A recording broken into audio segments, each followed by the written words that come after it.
I'm Alma Angeles. You're watching Eagle News International. Hello, CJ. Hello, Alma, and good evening to everyone watching us tonight. These are tonight's headlines. Dozens of people were killed on Friday when a packed train derailed inside a tunnel in eastern Taiwan, the island's worst railway accident in decades.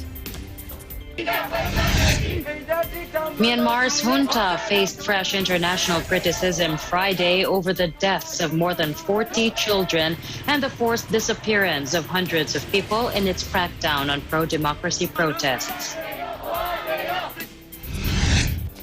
And new coronavirus infections in the Philippines hit a record high on Friday, according to health officials, as the pandemic restrictions were tightened in the capital to combat the resurgence in cases.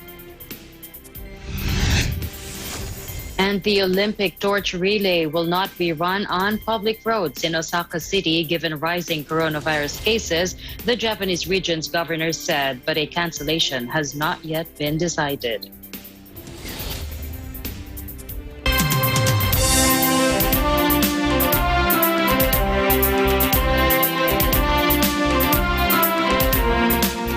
First to Taiwan, where dozens of people were killed on Friday when a packed train derailed inside a tunnel in eastern Taiwan, the island's worst railway accident in decades. Taiwan's National Fire Agency said at least 49 or at least more than 50 people now were confirmed dead, with 66 others sent to hospital. And officials said the accident could have been caused by a maintenance vehicle sliding down an embankment and striking the train before it entered the tunnel near the coastal city of Hualien. Local media pictures from the scene showed the back of a yellow flatbed truck on its side next to the train. President Tsai Ing-wen's office said she had ordered hospitals to prepare for a mass casualty event. The accident occurred on Taiwan's Eastern Railway line around 9:30 a.m. local time. Rescuers worked for hours to reach those trapped inside the tunnel and haul them out. By mid-afternoon, officials said there were no people left inside the carriages. Due to a long history of deadly earthquakes, Taiwan has experienced rescue teams on permanent standby to deal with disasters and retrieve trapped people. The 8-car train was traveling from Taipei to the southeastern city of Taitung and was carrying about 350 passengers. And this accident occurred at the start of the busy annual Tomb Sweeping Festival. This is Taiwan's long holiday weekend when the country's roads and railways are usually packed. Now, during this festival of Taiwan, people return to their villages to tidy up the graves of their relatives and make offerings. Now, this crash looks set to be one of Taiwan's worst railway accidents on record.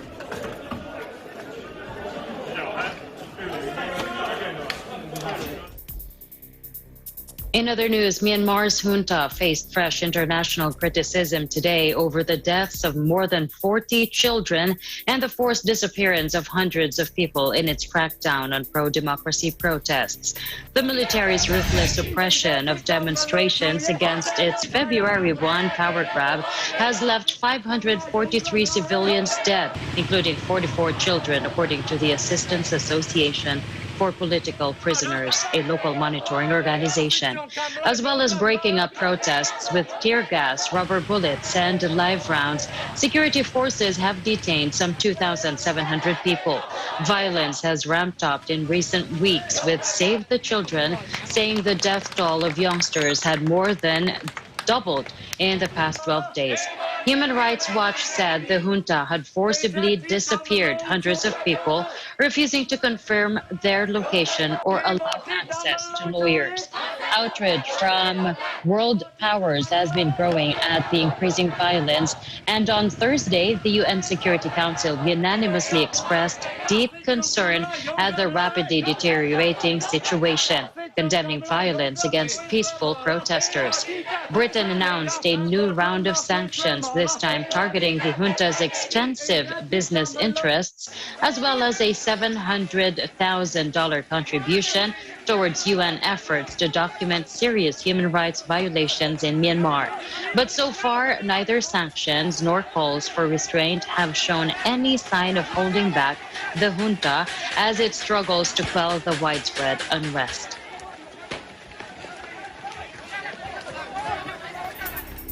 Staying in Myanmar, internet firms were ordered to cut wireless services, provider Ooredoo said, in the latest move to suppress communication. Dozens of UN member states subsequently issued a statement. They denounced such shutdowns and attacks on freedom of expression, expressing deep concern over the plight of media workers. In addition to the communications blackout and physical violence, the New York Times reports Myanmar's military is using surveillance drones, phone hacking devices, including European-made iPhone hacking tools, and software for cracking personal computer security as part of a widespread digital offensive against the opposition. A group of ousted MPs from Aung San Suu Kyi's National League for Democracy, or NLD, who have been working underground against the junta, have announced plans for a new civilian government in the first week of April. And they said Myanmar's military-drafted 2008 constitution was cancelled. On Thursday, a group of protesters burned a pile of copies in the street of Yangon.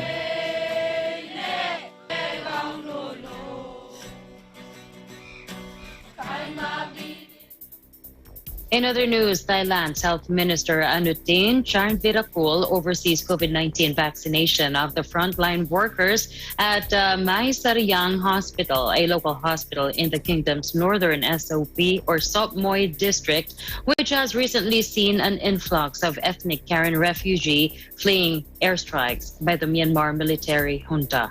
His message to people trying to escape Myanmar, however, was stark. Listen to this. I feel pity for them. I want them to be safe, and I want them to be treated fairly with all humanitarian right that they have. Of course, we won't be able to let them enter our soil if they are just here to escape from some danger. Then we might provide a certain assistance for them, but we won't ever let them to take refuge in our country. Around 7,000 people fled their villages, about half of them holed up in the jungle, and around 3,000 crossed the river into Thailand.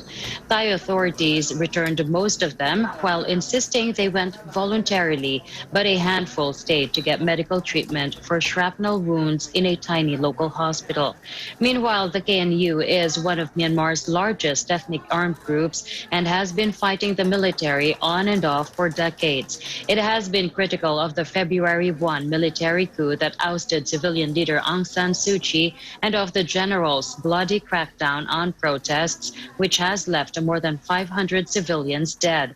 The KNU has sheltered hundreds of anti-junta protesters in the territory it controls, and over the weekend seized a military base, triggering the airstrikes in response. Karen rights groups have accused Thailand of forcing the refugees to go back to Myanmar, something the Thai authorities strongly deny.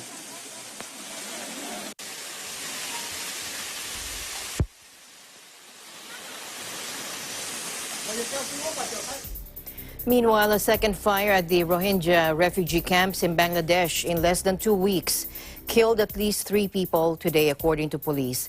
The blaze started in a market store at the Kutupalong camp, home to more than 600,000 Rohingya refugees, in the early hours and quickly spread to 7 nearby shops. 3 young men aged between 13 and 22 asleep in one of the stores were killed, police and fire officials said. On March 22, a devastating fire also killed 15 Rohingya and left nearly 50,000 homeless. Two other serious fires this year have also set alarm bells, ringing over safety conditions in the camps where about 1 million of the Muslim refugees have been living since fleeing military clampdowns in neighboring Myanmar in recent years.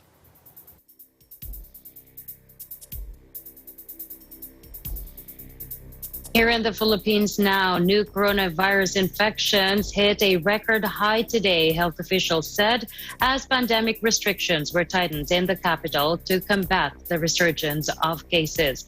Museums, game arcades, and driving schools have been ordered to shut, while church and restaurant capacity has been reduced to 30% as authorities struggle to contain the fast-spreading virus. The number of daily new infections in the country hit 15,310, the highest since the start of the crisis, taking its caseload to more than 771,000, with most of the cases or active cases in the capital. The government hopes to acquire enough vaccines to inoculate 70 million people by the end of this year. The government is monitoring the NCR Plus bubble to decide whether or not the enhanced community quarantine must be extended beyond April 4. Senator Bongo said experts advised the completion of the 14-day cycle to ensure the infected have been isolated. The Department of Health has been expanding modular health facilities in Metro Manila to cope with the spike in new cases. Go said bed capacities in modular health facilities such as the Lung Center of the Philippines in Quezon City and Dr. Jose Rodriguez Memorial Hospital in Tala, Caloocan City have been increased.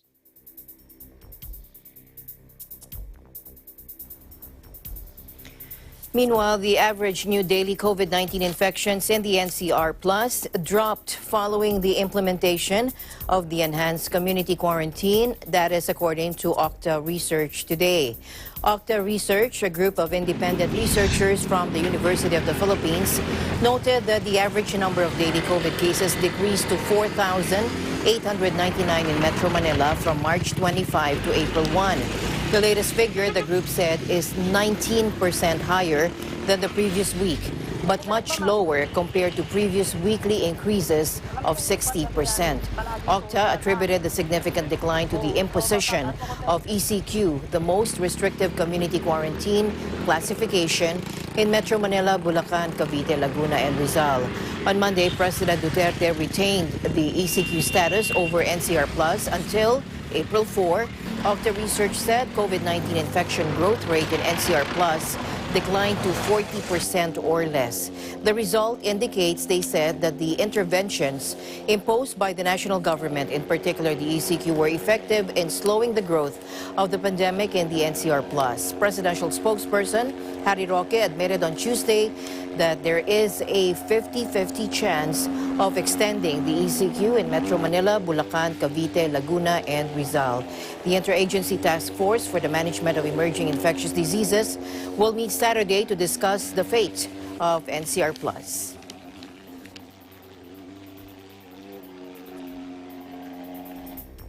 In other news, the WHO Director General, Dr. Tedros Adhanom Ghebreyesus, said he was pleased that more leaders are now joining the call for a pandemic treaty, which would be a generational commitment to keeping the world safe. But Dr. Tedros also said there is still a serious challenge on vaccine equity and availability. Watch this. Health and care workers are at the forefront of the response to the COVID-19 pandemic, and they play the critical role in protecting us all. Far too many health and care workers have died in the pandemic. Millions have been infected, and the pandemic has taken a huge toll on their physical and mental health, with devastating effects on their families and communities. Anxiety, depression, insomnia, the stress have all increased. Exhaustion is commonplace, and there have been cases of stigma and even abuse. There is still a serious challenge on vaccine equity and availability. Last week, I made an urgent request to countries with doses of vaccines that have to WHO emergency use listing to share 10 million doses immediately with COVAX. The extra 10 million doses would be an urgent stopgap measure so that 20 countries which are ready but haven't got the supply needed to start vaccinating their health workers and older people could begin before the 100th day, 10 April. I also requested manufacturers to help ensure that the countries that step up can rapidly donate those doses. This challenge has been heard, but we're yet to receive commitments for these doses.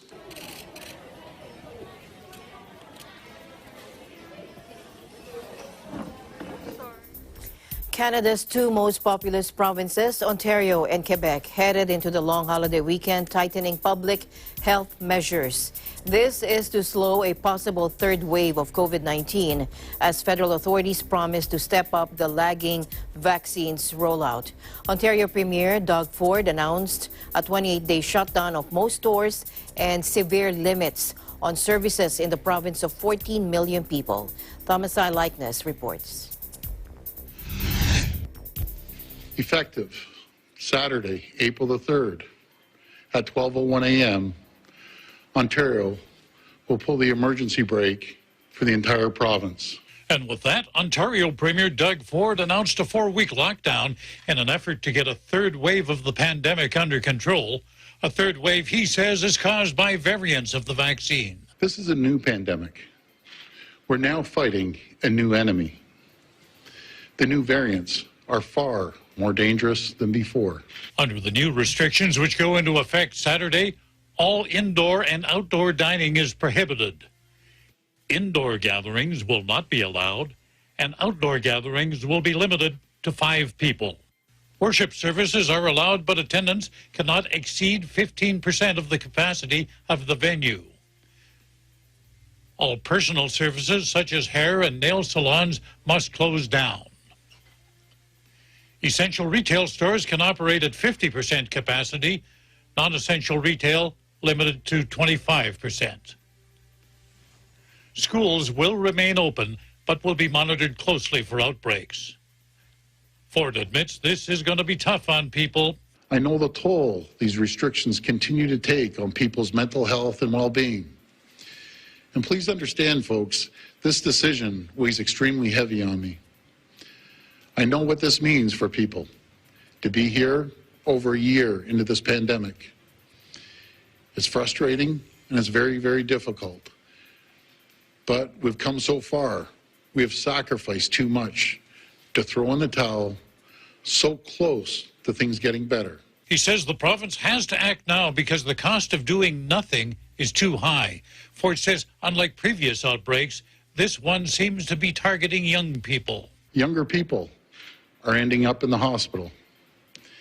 And with these new variants, the risk of ICU admissions is 2 times higher. The risk of death is 1.5 times higher. With the upcoming holiday weekend, the Premier is hoping people stay home. Ford is pleading with people to be vigilant and not to gather. In Edmonton, Canada, Thomas I. Likeness, Eagle News. We live in interesting times. Meanwhile, regulators in the UK have decided or identified 30 cases involving rare blood clot events after the use of the AstraZeneca coronavirus vaccine. The new number is 25 more than the reported in the past. However, officials believe that the benefits of the vaccine far outweigh any possible risk of blood clots. The EU's drug regulator said experts probing links between the AstraZeneca virus or coronavirus vaccine and blood clots have found no specific risk factors, including age, but are investigating further.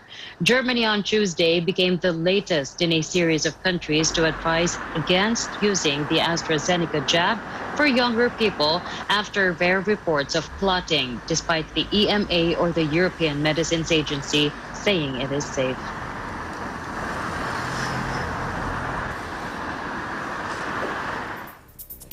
Meanwhile, India expanded its coronavirus vaccination drive to the 45 to 60 age group as the country tries to tackle a surge in new infections. Public and private centers offering jabs would be open every day now throughout April, including on public holidays, in a significant step to exponentially expand the countrywide vaccination drive, according to the Health Ministry. The increased urgency follows a rise in cases since early February, when new daily infections dropped below 9,000 to more than 72,000 on Thursday, the highest level since October. Experts have warned that infections are increasing at a faster pace compared to last year, when single-day cases peaked at almost 100,000 in September. India has administered more than 65 million vaccination shots to the elderly and other vulnerable groups, but at a pace too slow to hit the government's ambitious target of inoculating 300 million people by the end of July. The state worst hit by the virus has been Maharashtra, home to the country's financial capital, Mumbai.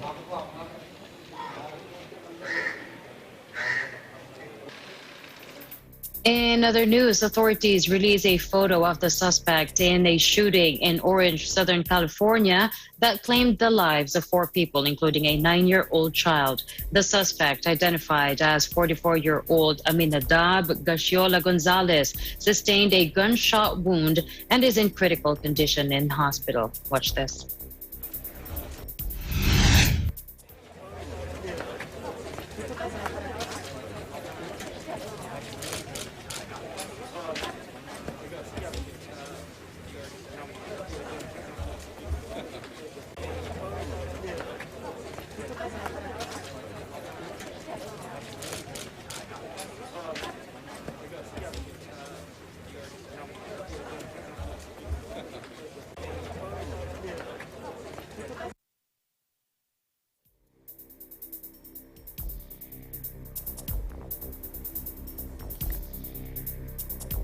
In other news, Moscow warned the West against sending troops to Ukraine to buttress its ally after Kiev accused Moscow of building up troops on its border.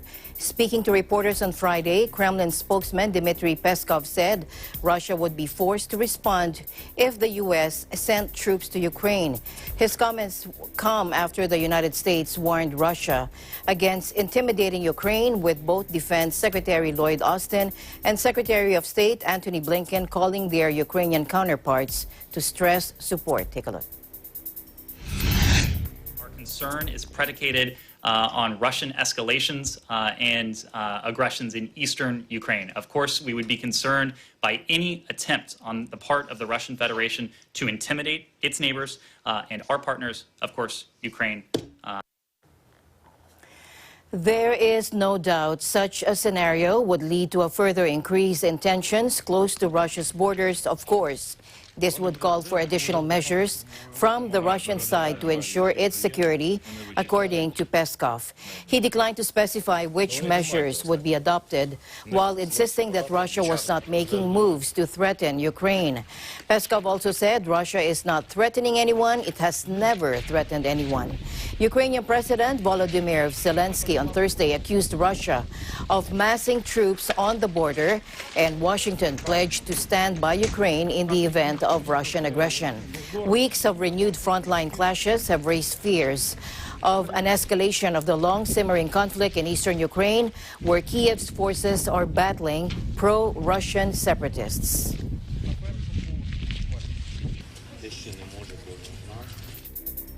In other news, Japan's Prime Minister Yoshihide Suga will hold face-to-face talks with Joe Biden in Washington on April 16 as the first foreign leader hosted by the U.S. president, the Japanese government said today. Local media had reported the trip would take place next week, but top government spokesman Katsunobu Kato said the mid-April date would give both sides time to prepare. The trip comes at a time of renewed focus on China's role in the region, as well as its alleged abuses of the Uyghur minority and its crackdown on freedoms in Hong Kong. The talks follow a visit by the Pentagon chief and top U.S. diplomat to Japan in March, when the two countries warned China against coercion and destabilizing behavior.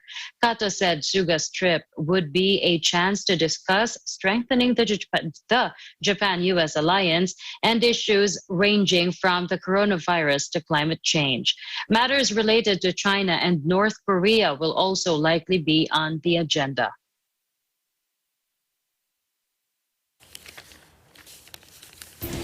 And the news continues here on Eagle News. CJ and I will be back right after this short break.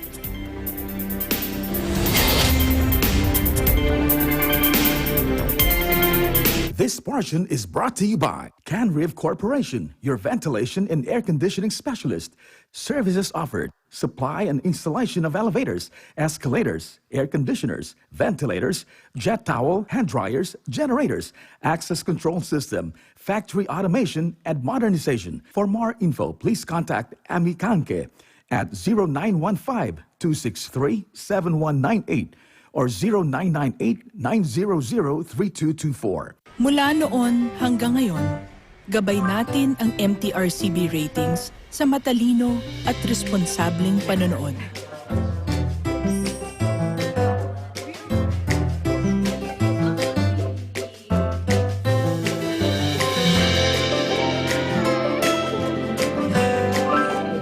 Sa tamang pagsunod sa MTRCB ratings, ginagawa nating ligtas at makabuluhan ang panonood ng bawat miyembro ng pamilyang Pilipino.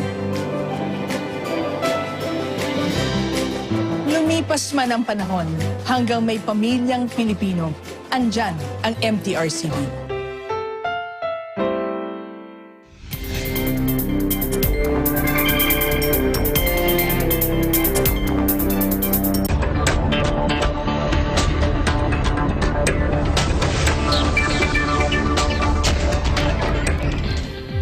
Deliveroo shares slumped 15% at the start of its entry into the stock market of London as the app-driven meals delivery group faces criticism over its treatment of riders. We have Janelle Kasuga for that report, joining us live. Hello, Janelle. Hello, Alma. Thank you. Deliveroo skidded on its stock market launch on Wednesday, with its share price slumping by almost a third in value after the app-driven meals delivery company faced criticism from institutional investors over its treatment of self-employed riders. Deliveroo's initial public offering, or IPO, was London's biggest stock market launch for a decade, valuing the group at £7.6 billion, or $10.4 billion, or 8.9 billion euros, after the 8-year-old company enjoyed surging sales during the coronavirus pandemic as lockdown people ordered in. But the British group's shares plunged as low as £2.71 after the IPO set at £3.90, already the bottom of its target range, as investors questioned Deliveroo's treatment of its self-employed riders. Deliveroo is selling just over 1/5 of the group, while the general public can start trading in its shares from April 7. Group founder and chief executive Will Shu on Wednesday said that as a public company, Deliveroo will continue to invest in the innovations that help restaurants with grocers to grow their businesses, to bring customers more choice than ever before, and to provide riders with more work. Deliveroo maintains that its riders, around 100,000 across 800 cities worldwide, value the flexibility the job offers. However, its business model has come under scrutiny, including in Britain, France, and Spain, over conditions. The highly anticipated float has been overshadowed by small-scale protests, strikes, and rallies in Australia, Britain, and France, with more set to follow. On the streets of London, Deliveroo riders said working conditions remained a source of concern. Deliveroo's listing has been anticipated as a major boost to London's financial sector, known as the City, which following Brexit earlier this year lost its European share trading crown to Amsterdam. Deliveroo is making a portion of its stock available for customers, with delivery riders and restaurant partners also able to participate. The company has adopted a dual-class share structure, giving Shu 20 votes per share, while all other shareholders get 1 vote per share. Britain's antitrust regulator last year approved Amazon's 16% investment in Deliveroo after an in-depth probe concluded it would not harm competition.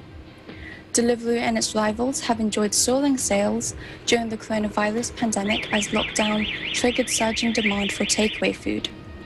Sales more than doubled in the first 2 months of this year compared with the start of 2020, or prior to the virus taking hold worldwide. In 2020, more than 6 million people ordered food and drank every month via Deliveroo's app from 115,000 cafes, restaurants, and stores. The company also delivers food items from supermarkets, one of the only retail types allowed to remain open during lockdowns, and works with big brands including Aldi, Carrefour, and Marks & Spencer's. However, despite all this success, Deliveroo still ended up with a hefty loss owing to rising costs. Back to you, Alma. All right. Can you tell me, Janelle, how does Deliveroo fare with other food delivery competitors there in the UK? Well, Alma, the coronavirus pandemic has helped online and delivery businesses soar during the lockdown. On the other hand, as you heard earlier, while Deliveroo lost much in shares due to the treatment of its workers, companies such as Just Eat promised to give 2,000 of their workers full employment status, and this is actually really beneficial because by giving them this status, they can also receive benefits like holiday and sick pay. Alma? All right. Thank you very much, Janelle. Looking forward to more updates coming out of the UK. Thank you very much. Stay safe. Thank you, Alma. You too. Reporting from London, United Kingdom, I'm Janelle Kasuga. We live in interesting times. In other business news now, Tokyo's Nikkei led a rally in holiday-themed trade in Asia on Friday, following a record-breaking day on Wall Street, with investors buoyed by Joe Biden's huge new infrastructure spending plan and growing optimism over the economic recovery. With most equity and commodity markets in the region closed for Easter, business was light, but the mood remained decidedly upbeat ahead of the release of key U.S. jobs data that is expected to confirm that the world's top economy is getting back on its feet. Confidence that global growth will soar as vaccines allow economies to open has for now overtaken worries that the rebound will fan inflation and force central banks to wind back their market-boosting monetary policies. Biden's $2.25 trillion rebuilding package, coming soon after the passage of his $1.9 trillion stimulus, has reinforced the view among investors that the U.S. economy will run hot, with analysts saying its corporate tax implications were also being put aside for now. With this in mind, and after a strong read on U.S. March manufacturing, the S&P 500 broke the 4,000-point barrier for the first time, while the Nasdaq and Dow also enjoyed healthy gains. And the few markets in Asia that were open followed suit, with Tokyo up 1.6%, Seoul almost 1% higher, and Shanghai also in positive territory, along with Bangkok.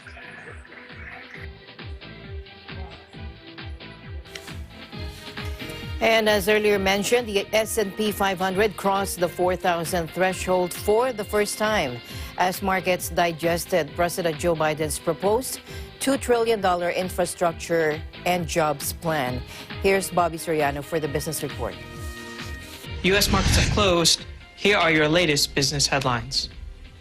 Today, the S&P 500 index reached 4,000 for the first time in its history, capping off an overwhelming economic comeback from a pandemic-led recession only a year ago.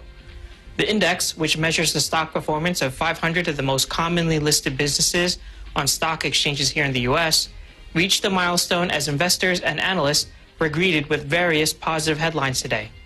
The Biden administration provided more details for its purposed multi-year, multi-trillion-dollar infrastructure plan that the president hopes will rebuild and reinvent U.S. transportation, to boost all sectors of the economy.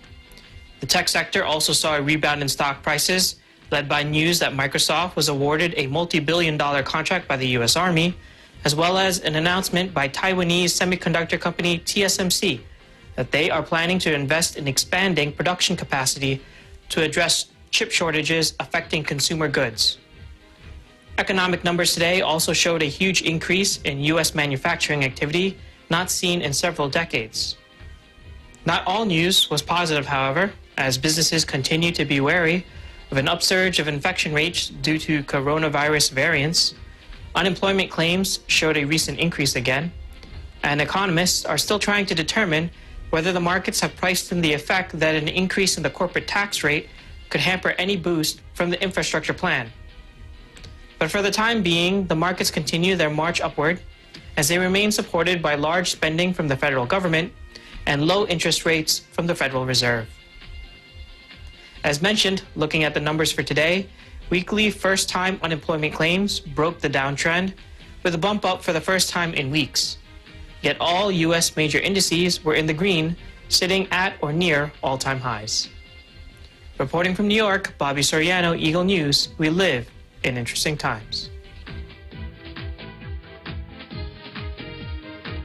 Thank you, Bobby, for that report. In other news, Camille Egloff, a maritime transport specialist at Boston Consulting Group, says that we will see a domino effect in receiving shipments of containers following the refloating of the giant container vessel MV Ever Given, which became wedged diagonally across Egypt's Suez Canal last Tuesday, causing a traffic jam of cargo ships through one of the world's busiest shipping lanes. Of course, for Egypt, it's been a big hit because the Suez Canal is a key source of income for the country. So now it's resumed and the vessels will go through it. So they will get the income of the canal fee. But, you know, just one day of interruption, that's a big impact on Egypt. Then there is a second lens through which you can look, which is what are the countries that have been impacted by potential shortage in oil supply. And you've seen that Lebanon and Syria were some of those countries saying, you know, we're going to run short of oil because, you know, obviously the reserves were low and they were depending on some of the oil being shipped through the Suez Canal from the Middle East. That some of the cargo that are more critical, in particular, you know, if there is oil cargo, critical supply, or if there is livestock on board of some of those vessels, I guess there will be some priority rights exist there. And it's for the authority of the canal to decide there.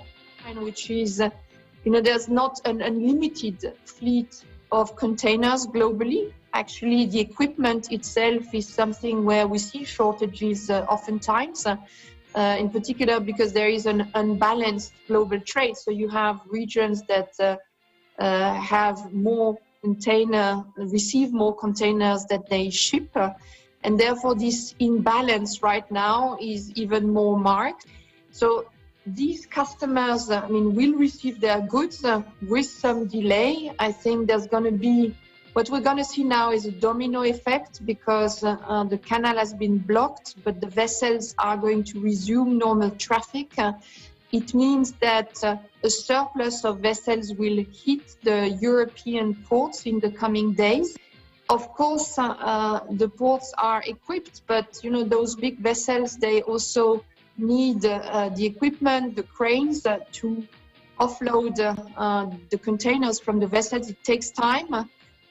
Nothing that is necessarily tricky technically, but it just takes time, and therefore there will be a pressure on the ports to make sure that there is a 24/7 kind of operation in the next few days and potentially in a week.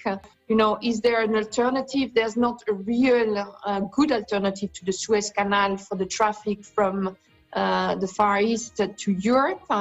If you want to sail around the south and the Cape of Good Hope, it's another 10 to 15 days of sailing. It's also a big additional bunker fuel invoice that you need to add on to your voyage cost.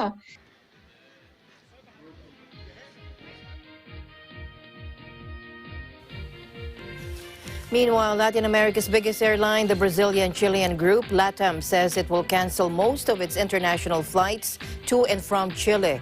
This after the government's announcement to close the borders amid an increase in coronavirus cases. Take a look. Chile vive uno de los momentos más duros desde que se inició esta pandemia, lo que ha llevado a que el gobierno deba implementar medidas más restrictivas, como el cierre parcial de las fronteras del país. Ante este escenario, LATAM ha debido cancelar aquellos vuelos internacionales saliendo llegando a Chile entre el 5 y el 30 de abril. South America moved to put the brakes on surging coronavirus cases as Chile closed all of its borders for the month of April. Bolivia also shut its frontier with Brazil and Peru, going into the Catholic's Easter lockdown. Ecuador also announced a 30-day state of exception affecting over a third of its population, with a curfew enforced for the next week. Now, Chile's government said it would batten down the hatches starting next Monday, while it seeks to speed up its vaccination campaign.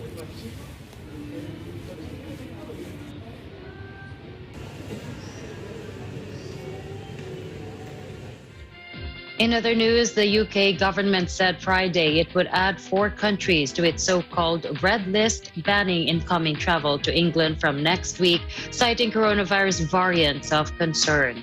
The Department for Transportation said the ban on visitors from Kenya, Bangladesh, the Philippines, and Pakistan would enter force at 3 o'clock or 300 GMT on April 9. This will include anyone who left the countries or transited through them in the previous 10 days. UK and Irish nationals and those with UK residence rights traveling from those countries will have to quarantine in hotels for 10 days. The department said the ban was over new data showing increased risks of importing coronavirus variants of concern.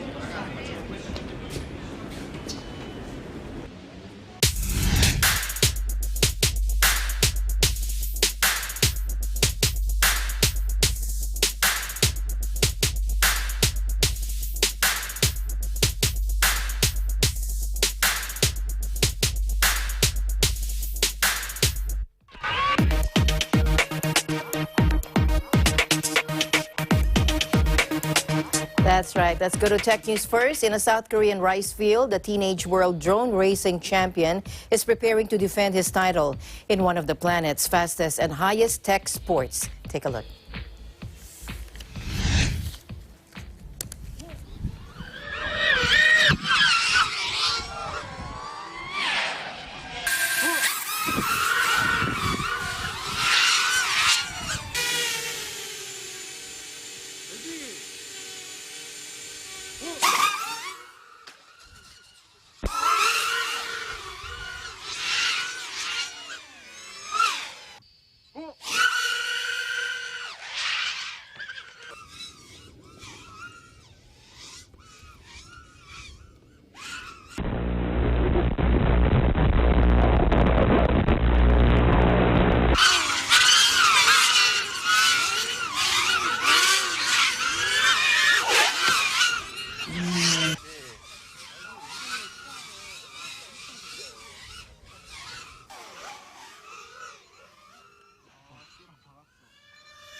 드론 레이싱은 손가락으로 이제 경쟁하는 거다 보니까 손가락이 빠른 애들이 가장 많이 어쩔 수 없이 치고 올라오게 돼 있어요. 그래서 아무래도 이제 성인이 되면은 어쩔 수 없이 손가락이 좀 굳어져가지고 뒤에 밑에 있던 애들한테 어쩔 수 없이 치일 수 있더라고요. 그래서 장내에 계신 박시윤 선수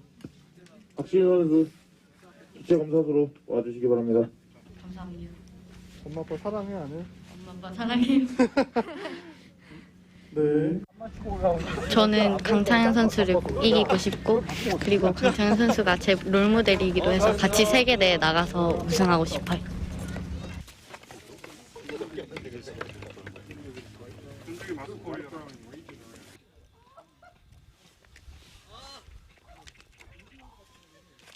자,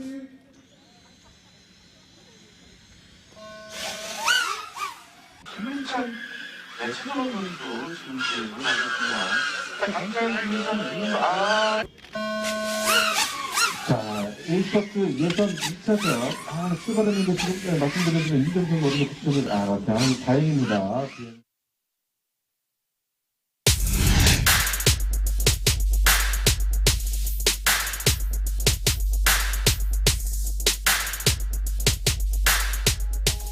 Japan's cherry trees are reaching full bloom in record time this year, the National Weather Agency has said, linking the early sakura season to the world's warming climate.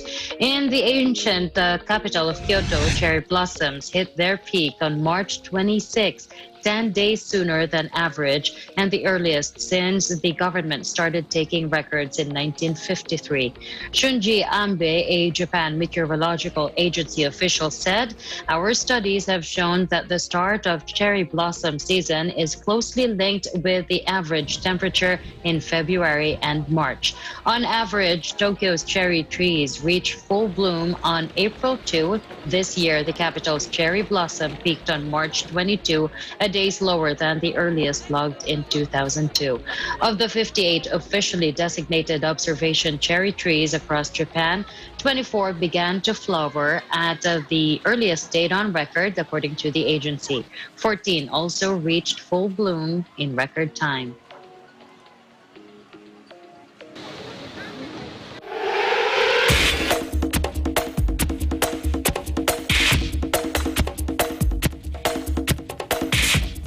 Indian cricket legend Sachin Tendulkar entered hospital Friday as a precautionary measure 6 days after announcing that he had the coronavirus. The 47-year-old little master of batting is one of the most high-profile cases of a new pandemic surge in the country of 1.3 billion people. As a matter of abundant precaution under medical advice, I've been hospitalized, Tendulkar said on Twitter. I hope to be back home in a few days. Take care and stay safe, everyone. Tendulkar is adored across India, and fans took to social media to wish their cricket hero a speedy recovery. Indian Premier League teams like the Delhi Capitals all released messages of goodwill.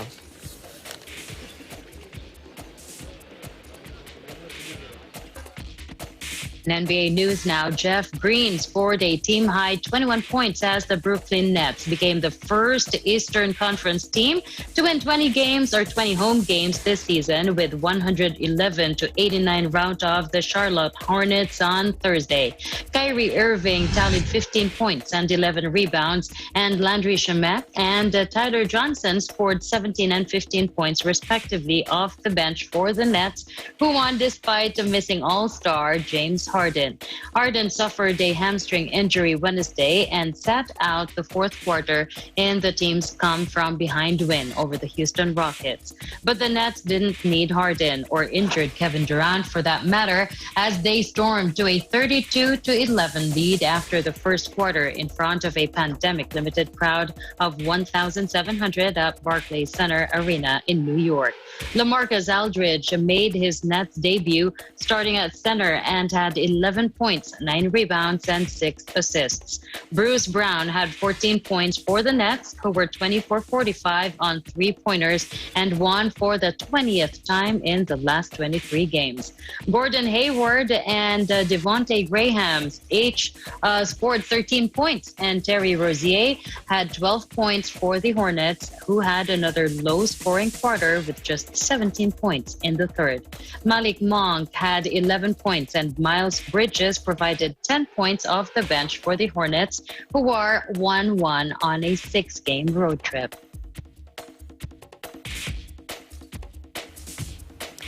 To Japan now, where the Olympic torch relay will not be run on public roads in Osaka City, given rising virus cases, according to the Japanese region's governor on Friday. But a cancellation has not yet been decided. They said, we're sorry for torch relay runners, but we won't do the torch relay on public roads in Osaka City. This according to Governor Hirofumi Hoshimura. Now, his comments came a day after he and the city's mayor called for the torch relay leg to be canceled given a recent spike in COVID infections in the region. The relay began on March 25 from Fukushima, with organizers hoping it will help build enthusiasm across Japan for the Games after a year-long delay caused by the pandemic. It is scheduled to travel through Osaka Prefecture on April 13 and 14, starting in Sakai City and ending in Osaka City.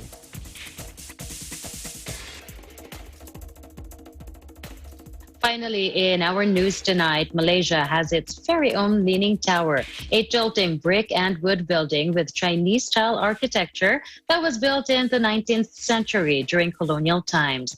But beyond its tilt, a result of flooding, the 25.5-meter tower in the middle of the town of Teluk Intan has little in common with its much taller Italian namesake in the city of Pisa.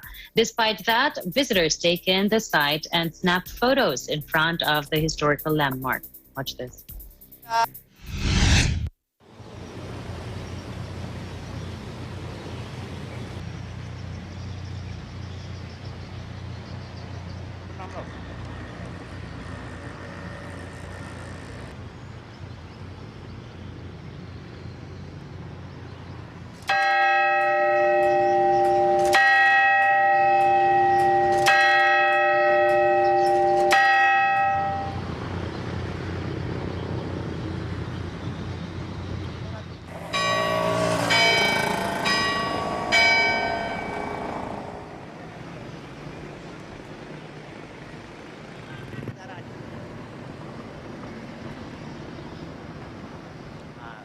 Dia sebabkan condong banjir.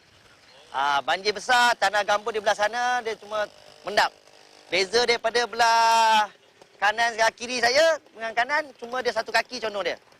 Itu dia kelebihannya, istimewa dia. Dulu orang panggil jam tinggi.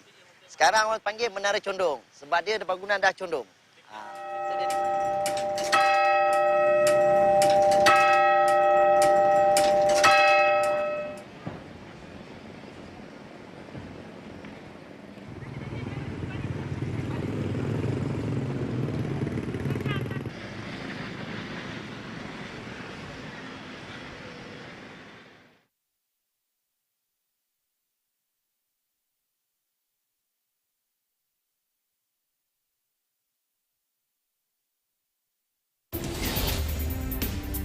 There you go. It looks gorgeous inside at night. It looks good. That's how we also should be, love standing to see. strong against the pandemic. Well, that's it for tonight's broadcast. Thank you so much for joining us. I am CJ Hero. Please join us again tomorrow. We'll see you back tomorrow. At the end of the day, there remains so much more to be grateful for. I'm Alma Angeles, and we live in interesting times.